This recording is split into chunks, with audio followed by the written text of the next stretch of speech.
What's up, guys? Welcome to episode 1 of the new series for the channel, which is the clean engine bay for the NA Miata. Today's episode will be covering how to pull the dash and remove the wiring harness. This episode was filmed over the span of 5 days, and a quick spoiler alert for you guys, I ended up cutting the firewall. My initial plan was that I did not want to depin the fuse box, and I had no intentions of cutting the firewall, but I had to get the driver's side fuse box out. You guys will see in the end of the video. Jay, why are you doing a wire tuck? Well, honestly, I'm just embarrassed of my engine bay. It's disgusting. I spent a lot of time on this car and I'm embarrassed to pop the hood. There's a rat's nest full of wires, which I'm sure you guys can relate if you're watching this video. And I just want to get that cleaned up so the engine bay can be something that I'm proud of. So let's jump into what do you need. The number one thing you need is a plan. Every engine bay wire tuck cleanup is going to be different. Your car is an expression of you. And this is how I'm doing mine, and I'm filming this to show you. Maybe you can use some of these as tips. Now, your plan should include things like downtime. Do you have the tools necessary? Do you have the space? Do you know what the goal of your engine bay cleanup is going to be? Are you going to shave it? Are you doing a more simple wire tuck where it's just routed through? Are you going to paint it? All of these things you should have sorted out before you even start. And I'm sure a lot of you guys are watching this video because you're doing the research, which is a step in the right direction. Don't just jump in blindly, because then this 2-day project, 3-day project is going to turn into a month of downtime because you didn't prep correctly. Now that you got your plan, it's time to jump right into it. Bust out those questionable Harbor Freight jack stands, get the car up on all 4 sides, pull the engine and transmission, disconnect your battery terminals, pull the seats, give yourself as much room as possible because you're going to be fitting into tight spaces, and the more space you have, the easier this is going to go for you. Let's head to the back of the car. We're headed to the trunk to get started. Double check if both of your terminals are disconnected, then use a 10mm to disconnect this ground wire from the body. Now we can follow that wire up behind the antenna. You'll see that clip there. Should be easy. Just remove it with your hands by sliding it or use a flathead screwdriver. Once it's free, go ahead and snake that wiring harness from behind the antenna and put it in a position where it's not snagging anything, because we're going to be sliding it through a grommet here shortly. Make your way to the passenger rear wheel well. You'll see a grommet with this same harness. Snake it through. You might have a clip or two with a 10mm. Mine was deleted, but who knows where it's at. It's time for everyone's favorite game. Trust the Harbor Freight jack stands. Get under the car, attack that PPF. There are a lot of tabs along this that hold the harness in. Use some sort of a tool, a tab pulling tool. I'll link the one I got in the description, but you want to get all these. There's also a ground wire held on by a 10mm, but inspect it, make sure it's not held up anywhere else. The previous owner of this car did some weight reduction or something, because I was missing a bunch of bolts. Once you get that last clip undone, you can pull the wiring harness towards the front of the car, and now you can start in the engine bay. I'm not going to go too into depth about pointing out every single spot that the tabs are, that the wires are clipped in, but you can use a tab puller, you can use wire cutters for these old zip ties.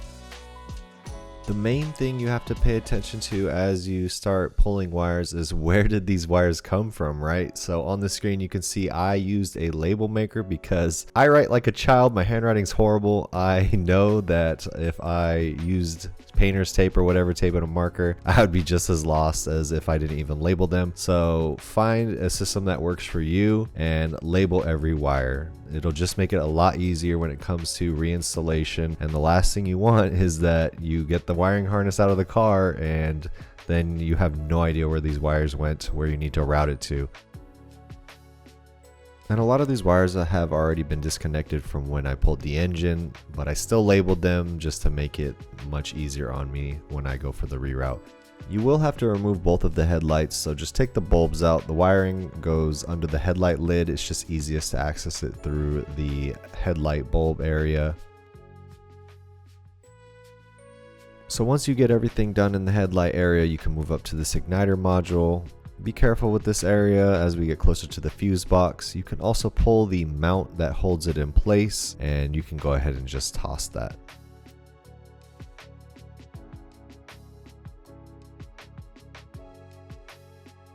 Move up to the fuse box and the mount. It's held in by a couple 10mm bolts. You'll likely have to use a ratchet with an extension to reach some of these.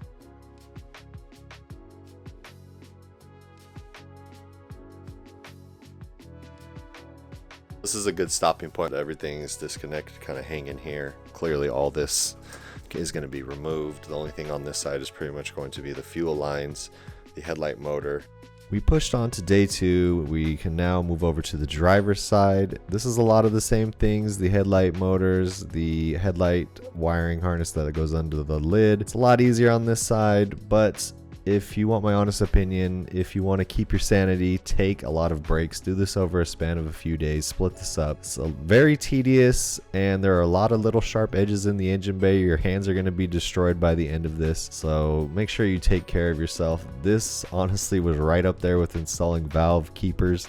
I hated that, and this is right up there with that. So make sure you're doing this over a span of a few days. Don't torture yourself by trying to knock it out in one day. So this is how it looks. Everything is pulled on this end, everything's pulled on that side, and now it's just awaiting me to pull the dash so I can pull everything through. So I already started taking out the components for the dashboard. I don't have an AC evaporator, so that's like the 5X AC delete. Remove that, remove all the stuff from the Tombstone, and I'm gonna remove the steering wheel and hood. I don't recommend using the pliers to remove the eyeball vents, because the Tombstone is known to crack and disintegrate into 1,000 pieces. Look up how to remove it with some string or some fishing wire. Luckily, I was lazy and I only installed one of the screws on the Tombstone, so that I don't need to take out the other one. Once you get it removed, make sure you remove the hazard and the headlight. Start unscrewing all the panels. Once you get everything that you have going on here unscrewed, you can pull it out and start disconnecting the wires. Again, be careful. Remember where you pulled the wires from. So this is just a prime example of something I rushed when I first got the car. I wanted the deck. These wires aren't even capped, which is crazy. Definitely, if your wiring looks like this, just do it the right way. Look it up online, follow a YouTube guide. This was 10 years ago. I've learned my lesson since. Disconnect this line that goes near the e-brake. Sucks to get down there, but just use a screwdriver and pull it out. Next, you're going to take off these little covers with the little flathead. It'll expose. There's one on that side too, but you can actually see the bolt that it exposes. There's also one on the side here and then on the other side of the car. And there are 2 bolts in there on each side, and it uses a 14mm. And my mistake, there is 2 bolts and panels, so there's one on the top, one on the bottom, which is already removed, and on the other side, same thing. So make sure you get the top one and the bottom one, and it's a 10mm. Next, there's a cover with a bolt on top under the windshield, so right down here. So you gotta pop off that cover and expose the bolt. I found that using a small screwdriver, small flathead, just to pop that off will work best. The best tool, I think, is this 10mm. Little ratchet, flexible, fits right on there, easy to get to because the socket will not fit on there. We remove the cluster hood, the cluster, the steering wheel trim, and then some of you guys might have like a metal plate under, which I don't have anymore, but these are all just Phillips screwdriver. Once you get the 2 screws out of the hood, be very careful pulling this because, again, just like the Tombstone, it's subject to disintegrating to a million pieces, but you have to pull it back because there's 2 clips back there, so just be careful.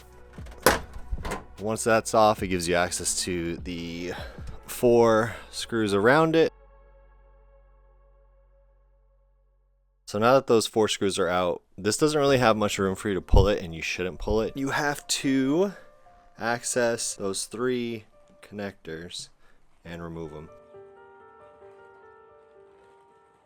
So now we're ready to drop the steering rack. So there's like a couple bolts under there. He's checking it out right now for me. It's hard to reach. Definitely need to get under the dash. This is a member of the Stash Garage. This is Leo. He likes to sit in the Miata and get it all full of orange cat hair. And so getting back on here, there's 2 more bolts, 2 12mm. We have one back there and then one up there. That'll hold on to the steering rack. So there's one of the bolts, 12mm, and then on the other side, right up there. So when you do this, make sure you do the back ones first and then the front ones. It'll be easier, that way it doesn't fall on you. Now we have to unplug it's like the HVAC cable. It's that cable down there at the bottom, it just pulls off. It looks like there's 2 on the passenger side. That one is just like a little wire coiled up, and then up here, same sort of deal. So just pull those off. After you disconnect all those cables, you can, they're like mounted in here, so you just like pull it to the side here and it'll pop right out. And then that will free up this HVAC system here. You'll have to do it for the one up there and then the one on the driver's side as well. Now that those cables are released, all three of them, you can pull this out a little, and then there are two electrical connectors on the back that need to be removed as well. And then you should be able to pull it out. Alright, so I'm pretty sure we are all ready to pull the dash back. Just keep in mind, I didn't disconnect any of the wires, so when you pull, you want to use some force to disconnect it, but you don't want to use too much force that you snag some wires. So just be very careful. And so the reason that I didn't disconnect everything first is because now when I lift the dash back, I can see what really is grabbing versus just me randomly unplugging things. So I can already tell that all of these need to be unplugged. And don't forget your hood release down here. I already did it. Make sure you reach back there, unscrew this bolt a little. And as you can see, it just sits here. That way it can just slide down.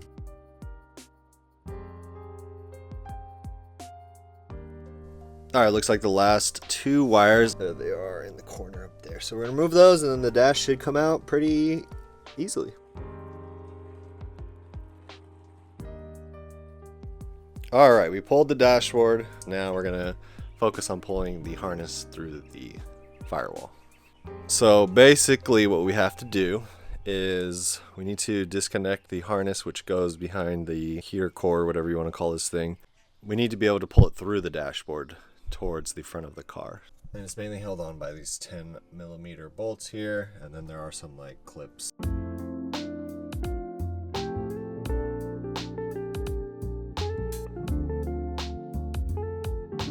And this is like your crash sensor airbag plugs. They're all orange and blue. I'm going to end up deleting this whole module just because my car doesn't have airbag. You can just remove those bolts, remove this, and then this massive logic system here. So now everything on this side is pretty much disconnected up to the firewall back there. Now everything's disconnected from that side. We can start to make sure we disconnected everything from over here in the driver's side. Looks like I had unbolted this, but I didn't disconnect. And then there is like a grounded switch down there. But essentially we're going to be pulling all of this through the dashboard. And then everything will snake through that side and then out there, and we should be good to go. To push that grommet through, you want to come in and double check that everything's disconnected. In my case, I forgot to unplug these wires that go to the fender, and so just pull them out, disconnect.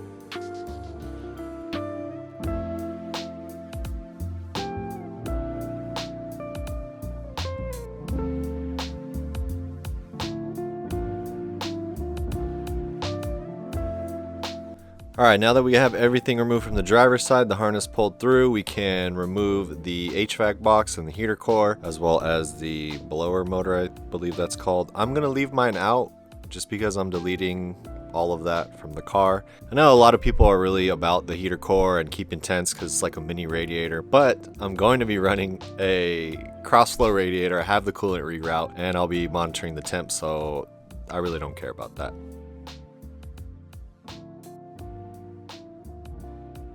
That was surprisingly easy, just a couple bolts on each. And now just disconnect those wire looms. That bolt's already removed, and then I can start feeding it through. So we got it all disconnected here. Just a couple more things over here. You're gonna have to cut the zip tie, 2 ground wires, and then pulling one from the fender to disconnect it.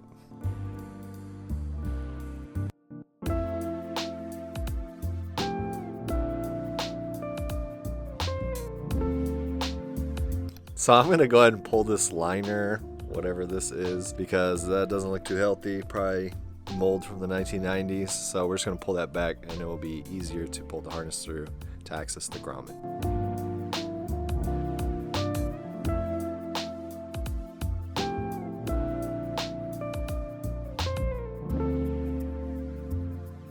Alright, so the harness is halfway fed through. It gets a little difficult in these areas. You want to be very careful not to pinch some wires or pull too hard. This is going to be interesting to get through.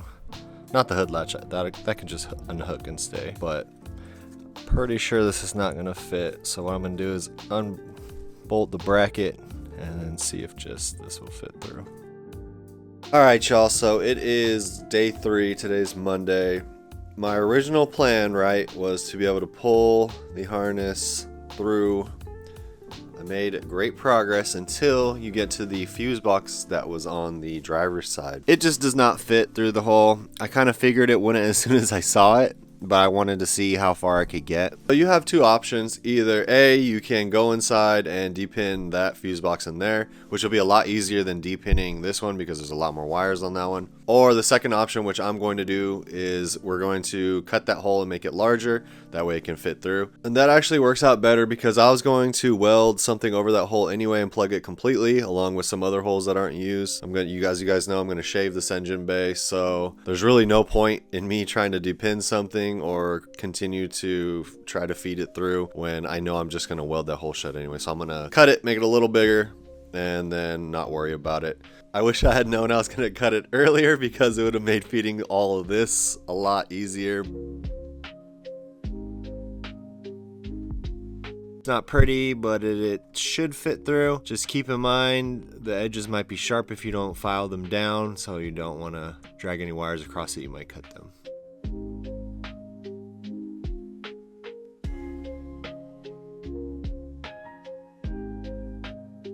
Everything is out. As you can see, that harness is free.